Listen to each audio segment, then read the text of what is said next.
안녕하세요. 소소한 저널리즘 채널을 운영 중인 컴퍼니입니다. 오늘은 블로그 뒷광고에 대해서 이야기해보려고 합니다. 최근에 유튜브 내돈내산 뒷광고 논란을 보면서 드디어 터질 게 터졌구나 라는 생각을 했습니다. 사실 이 문제는 하루 이틀 문제가 아니었고 네이버 블로그 때부터 계속 오랜 시간 골마왔던 문제입니다. 평범한 소비자들은 어떤 게 광고인지 어떤 게 내돈내산인지 제대로 구분하기 힘듭니다. 그래서 인플루언서는 업체와 경제적 이해관계가 있을 때는 반드시 공정의 문구를 의무적으로 표시해야 합니다. 요새는 뒷광고 논란이 엄청나게 확산되면서 이런 패턴의 사과 영상이 계속 등장하는 것 같습니다. 안타까운 상황이지만 이번을 계기로 시장의 전체 고질적인 문제가 해결되길 바랍니다. 잘못은 누구나 할 수 있습니다. 문제는 잘못을 계속해서 멈추지 못할 때 재앙이 시작됩니다.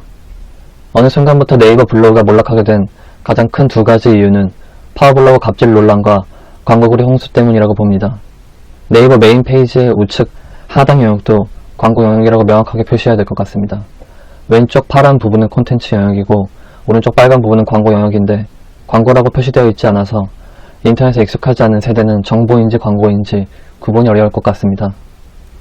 블로그 뒷광고 예시를 어떤 걸로 들어볼까 하다가 맛집 키워드로 검색을 해봤습니다. 일반인 분들은 블로그 탭 1페이지 1, 2, 3위 영역에 글이 노출되는 게 얼마나 대단한 건지 잘 모르실 겁니다. 일단 노출시키는 것 자체가 너무 어렵고 어려운 만큼 받을 수 있는 경제적 보상도 큽니다. 블로그 탭 첫 페이지 첫 번째 글이 노출됐다면 최소 30에서 60, 그 이상 100에서 200 이렇게 부르는 대로도 받을 수 있습니다. 첫 페이지의 첫 번째 글입니다.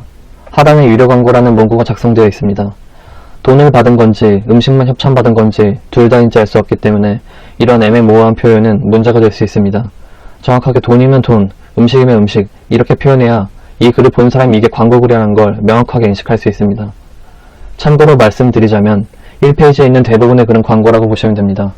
경제적 이해관계가 있다는 문구가 없어도 그냥 광고라고 보시면 됩니다.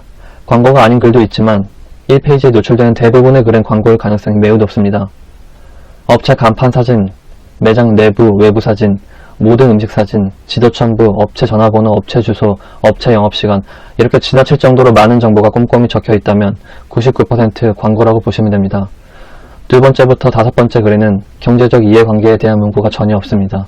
1페이지의 나머지 모든 글에도 돈을 받았거나 음식을 협찬받았다는 경제적 이해관계에 대한 문구는 없습니다. 물론 돈이나 음식을 제공받았는지 내돈내산인지 알 수가 없습니다. 그래서 그냥 추측해볼 뿐입니다. 몇백만 구독자를 가진 대형 유튜버들을 정화시키는 작업도 중요하지만 이런 마이크로 인플루언서들 시장도 함께 정화시켜 나가야 합니다. 큰 물고기들은 눈에 잘 띄기 때문에 잡기가 쉬운데 이런 작은 물고기들은 잘 안 보여서 잡기도 힘들고 잡아봤자 큰 성과도 아니기 때문에 방치합니다. 계속 내버려 두면 SNS 수지를 망치는 주범이 됩니다. 저는 이 문제에 대해서 오래전부터 이야기해왔고 바뀌어야 된다고 말했지만 몇몇 블로거들은 죄의식 자체도 느끼지 못하고 돈만 벌 수 있다면 계속해서 할 듯한 모습을 보여서 안타까웠습니다. 양심 없는 사람 한두 명이 두세 명이 되고 점점 늘어나게 되면서 블로그 시장은 신뢰도를 완전히 상실했고 광고로 얼룩진 블로그 글들은 이제 무엇이 진실인지 거짓인지 구분하기 힘들게 됐습니다. 어떤 시장이건 그 시장을 유지하고 이끌어가는 사람들이 스스로 문제를 인식하고 자정작용을 해나가야 그곳에도 미래가 있다고 봅니다. 소비자들이 광고라는 문구나 협찬을 받았다는 문구를 극도로 꺼리는 경향이 있지만 그렇다고 그걸 숨기는 건 소비자를 기만하는 행위입니다. 정보의 홍수의 시대를 살아가는 세대는 진짜 정보와 가짜 정보를 구분해내는데 많은 시간을 허비해야 합니다. 맛집을 찾기 위해서 가짜 글을 수십 개씩 뒤져야만 겨우겨우 진짜 글을 찾는 게 정상적인 상황일까요? 수십만 원씩 돈을 받고도 그 경제적 이해관계를 제대로 밝히지 않고 있는 양심 없는 블로거들은 스스로 반성하고 사과하시길 바랍니다. 늦었어도 사과하고 반성하면 언제라도 돌이킬 수 있습니다.